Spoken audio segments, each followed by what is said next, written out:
From being a gastronomical delight to marine life, sharks have been a majestic underwater mammal of fascination for hundreds of years. Today, it surfaces for a reason less dynamic. Sharks are rapidly depleting in numbers, largely owing to overharvesting. 100 million sharks are caught yearly all over the world. If this trend continues unchecked, this could be the closest that anyone will be able to view the sharks in its natural habitat, in an aquarium away from the fishermen's nets. In the Asian countries, shark's fins fetch good prices. An average size fin of 16 inches is sold for about $200. The dive community is appalled by this and has joined international efforts to save the sharks. Here in Sabah, divers are collecting data by logging the number of sharks they see during each dive. Marine biologist Steve Oakley takes an educational approach with his Green Connection aquarium that exhibits sharks, turtles, and other marine life that make up the beauty of the underwater world. December last year and January of this year, another group did a lot of dives around Sabah, and with taking their information and the information from the dive resorts all the way around the coast, we've come up with a picture of how many sharks have been lost. And the answer is we've lost 98% of the sharks that were here in '96 that are not here anymore. So reef sharks in shallow water are seriously depleted. China has become a rich, affluent nation, and shark's fin soup has a reputation as being an expensive dish to sell, to show that you're a wealthy person.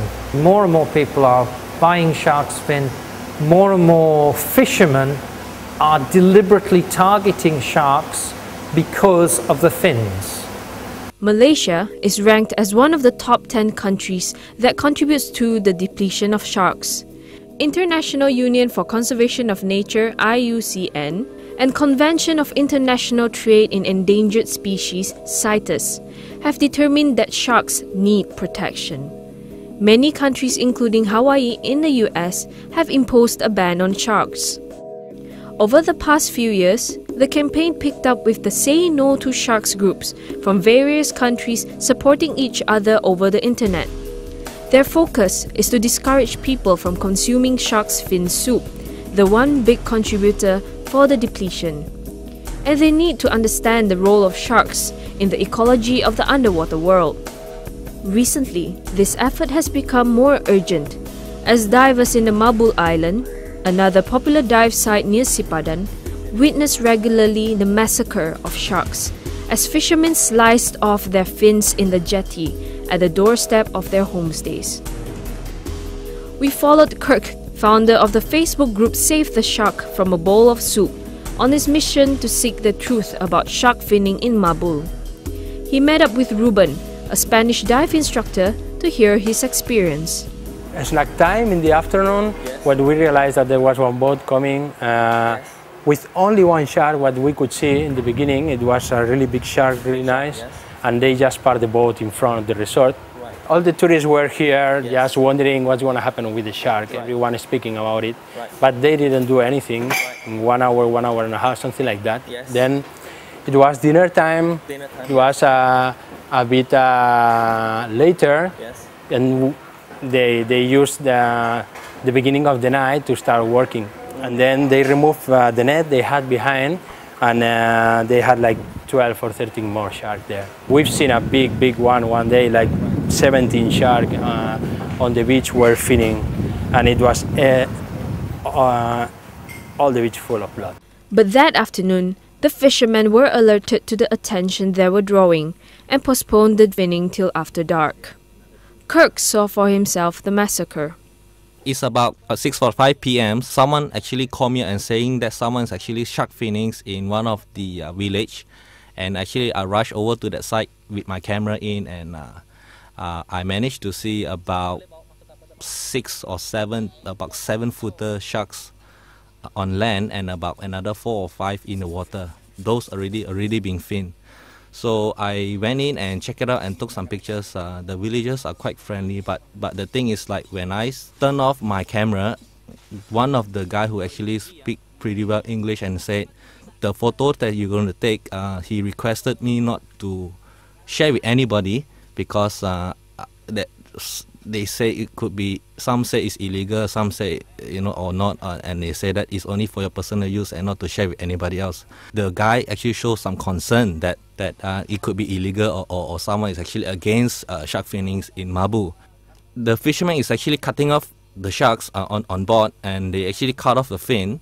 They cut off the head and take off the teeth. They actually clean out the teeth for sale, for decorations, and they actually dumps the body back to the sea. However, beyond the gates that separate the homestays, guests at the more luxurious 5-star resorts are isolated from these frequent massacres of sharks finning. We have seen a lot of smaller sharks, about a meter and a half size, generally white and black tipped reef sharks. But the bigger ones, they were far down in the dark blue. You were able to see them, but you were not really able to get quite close to them. That's what we found out this time. But the turtles were very, very nice. Yeah, they came up very close, and you weren't really able to disturb them, and they let you come quite close. They continue to enjoy the marine life around the artificial reef created by Sipadan Mabul Resort. We only read from the newspapers.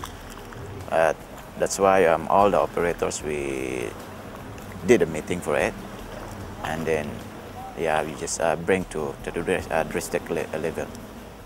And what did they do?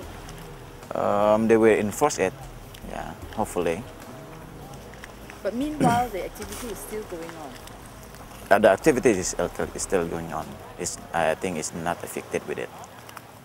Kirk is supported by a huge online community. Ederic Chong, based in Kota Kinabalu, is passionate and committed to this cause. He has roped in his friends from Junior Chambers International to adopt this campaign. He has also met with Datuk Masidi Manjun, the Science, Tourism and Environment Minister, to lobby for sharks finning to be banned. After the meeting, the minister announced that there will be no shark's fin soup to be served at all ministries' functions. A small but significant step to push the campaign forward. We have definitely made some impact. Local newspapers have picked it up. Our tourism minister has picked it up and say it's about time for them to say no completely. Yeah? The public is reading the newspaper and is getting the awareness that we want to put it out to them. Yes, we have made an impact, but the main point here is we need to make an impact to the sharks. We need to let them come back in numbers. Activists campaigning for the ban on sharks seem to be swimming against the tide, as technically it is not illegal to fin sharks. And with the government targeting to bring in 25 million tourists this year, they cannot move fast enough to promote their campaigns. They continue to knock on doors of City Hall, Chinese chambers, Fishery Ministry and academics to lobby for sharks to be listed as protected animals. We have a Fisheries Act 1985 which covers the all type of fisheries in Sabah and in Malaysia.